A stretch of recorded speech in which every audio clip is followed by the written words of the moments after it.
വയനാട്ടിൽ ആദിവാസി യുവാവിനെ കാറിൽ വലിച്ചിഴച്ച കേസിൽ 2 പേർ അറസ്റ്റിൽ.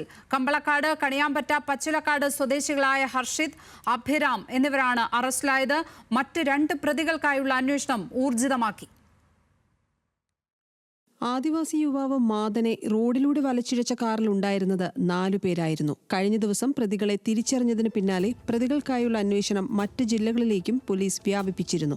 ഇതിനിടെയാണ് 2 പേർ പിടിയിലായത്. കണിയാമ്പറ്റ, പച്ചിലക്കാട് സ്വദേശികളായ മുഹമ്മദ് അർഷിദ്, അഭിരാം എന്നിവരാണ് അറസ്റ്റിലായത്. ബംഗളൂരുവിൽ നിന്ന് കൽപ്പറ്റയിലേക്ക് വരുമ്പോൾ പ്രതികളെ പിടികൂടുകയായിരുന്നുവെന്ന് പോലീസ് അറിയിച്ചു. പിടിയിലാകാനുള്ള പനമരം സ്വദേശികളായ വിഷ്ണു, നബീർ കമർ എന്നിവർക്കായുള്ള തെരച്ചിൽ പോലീസ് ഊർജിതമാക്കി. കോഴിക്കോട്, കണ്ണൂർ ജില്ലകളിലേക്കും അന്വേഷണം വ്യാപിപ്പിച്ചിട്ടുണ്ട്. ബന്ധുക്കൾ, സുഹൃത്തുക്കൾ എന്നിവരെ കേന്ദ്രീകരിച്ചാണ് അന്വേഷണം പുരോഗമിക്കുന്നത്. പോലീസ് ഇന്നലെ കാർ കസ്റ്റഡിയിലെടുത്തിരുന്നു. ഇതിനിടെ പട്ടികവർഗ വകുപ്പ് മന്ത്രി OR കേളു മാനന്തവാടി മെഡിക്കൽ കോളേജിൽ ചികിത്സയിൽ കഴിയുന്ന മാദനെ സന്ദർശിച്ചു. കുറ്റവാളികൾക്കെതിരെ കർശന നടപടി സ്വീകരിക്കുമെന്ന് മന്ത്രി വ്യക്തമാക്കി. ഏതായാലും അത് അപലപനീയമായിട്ടുള്ള കാര്യമാണ്, ഒരിക്കലും ചെയ്യാൻ പാടില്ലാത്ത കാര്യമാണ്.